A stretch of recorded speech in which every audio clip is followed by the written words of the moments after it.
Fariduddin Attar, le mémorial des saints. Tadhkirat al-Awliya. Sentence d'Abu Hanifa de Koufa.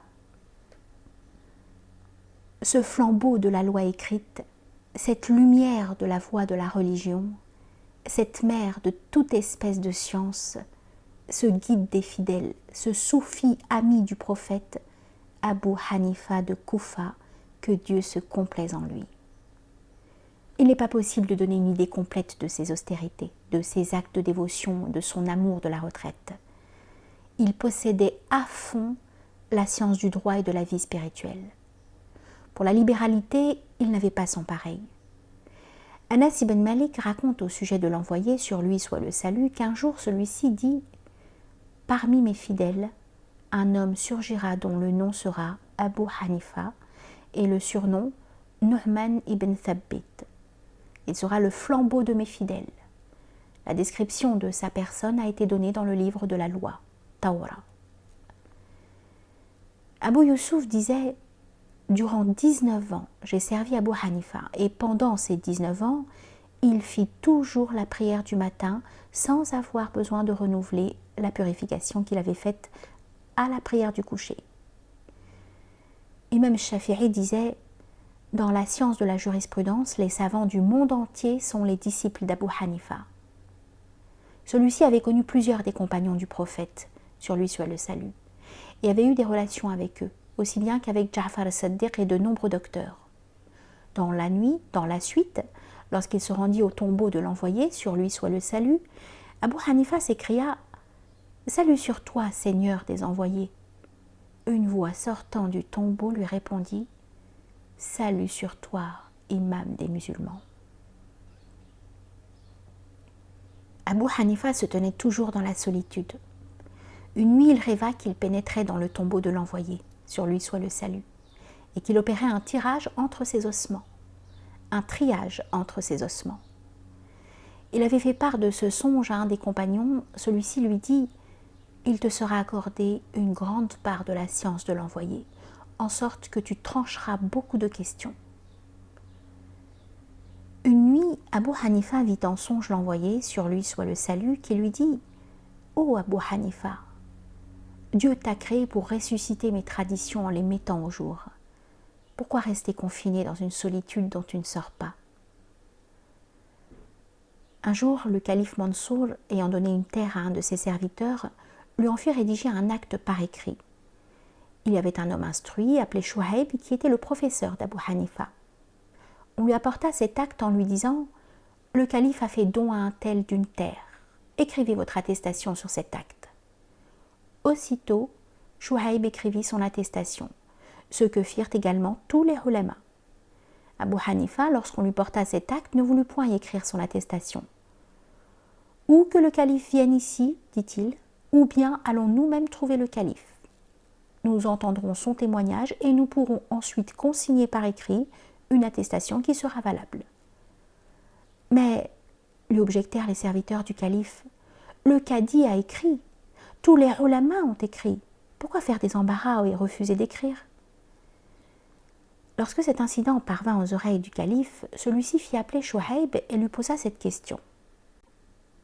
Lorsqu'on donne une attestation par écrit, est-il oui ou non nécessaire de voir de ses yeux la personne qui affirme une chose et de l'entendre affirmer cette chose? Il est nécessaire de l'entendre, répondit Chouhaib. Comment donc, reprit le calife, as-tu attesté par écrit la vérité d'une chose que tu n'avais pas entendu affirmer? J'ai su que cela se faisait par ton ordre, et je n'ai pas osé t'appeler devant moi.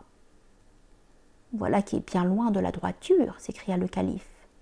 Puis il ajouta, faites venir ici Abu Hanifa, Sofiane, Sharik et Musharrab. Je veux élever à la dignité de Qadi un de ces 4 personnages. On les manda donc tous les 4. Comme ils étaient en route pour se rendre au palais, Abu Hanifa dit « Il nous faut imaginer quelque expédient pour échapper à cette dignité de Qadi. Quant à moi, je trouverai bien une défaite pour me tirer d'affaire. Toi, Sofiane, prends la fuite.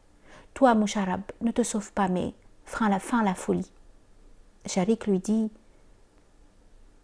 Lui sera Qadi. » En conséquence, Sofiane s'enfuit en route. et l'on conduisit les 3 autres au calife Mansour.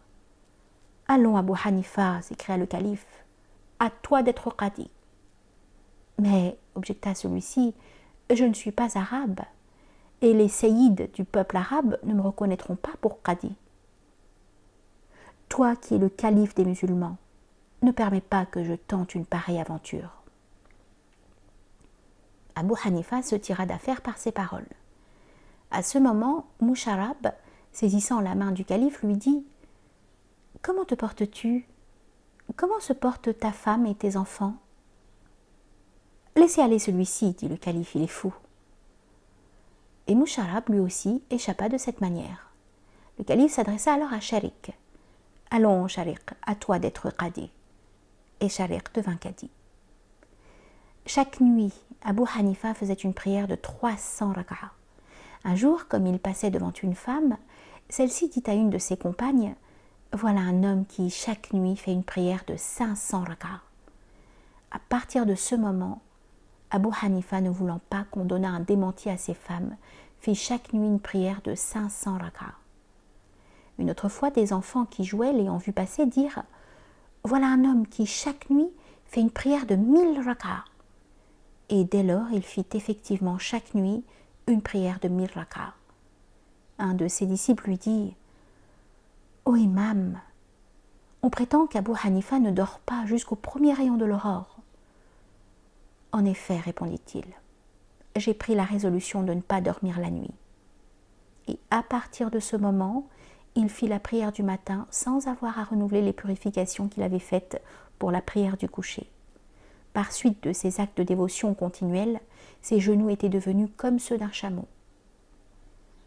Shir Daoud Taï disait « 30 années de suite, je fus dans l'intimité d'Abu Hanifa, et durant tout ce temps, je ne le vis jamais s'asseoir tête nue ou pieds nus. Un jour, je lui disais « Ô imam, est-ce que tu ne pourrais pas, quand tu es seul, t'asseoir en allongeant tes pieds ?» Et lui de me répondre « Il faut toujours avoir une tenue convenable sous le regard du Seigneur très haut. » On raconte qu'un jour, voyant un enfant patauger dans la vase, Abu Hanifa lui cria « Prends garde de ne pas tomber !» « Et quand même je tomberais, répondit l'enfant, je tomberais seul, il n'y aurait pas grand mal. Mais prends garde de tomber toi-même, car tous les musulmans tomberaient avec toi et auraient bien de la peine à se relever. » Profondément touché par ces paroles, Abu Hanifa versa d'abondantes larmes et s'adressant à ses compagnons, « Si dans une question quelconque, dit-il, votre cœur vous suggère une solution meilleure que celle qui a été donnée par moi, n'hésitez pas, agissez en conséquence et ne tenez nul compte de mon opinion. » C'est ainsi qu'il pratiquait la justice, même à ses dépens. On rapporte que le Shir Ali ben Uthman disait « C'était en Syrie, je m'étais couché et endormi sur le tombeau de Bilal Habshi, le muezzin de Muhammad.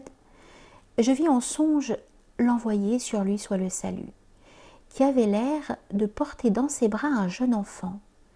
Je le saluais, je lui baisais le pied et je le regardais d'un air étonné. Lui me dit « C'est Abu Hanifa que je porte ainsi, il est l'imam des musulmans. »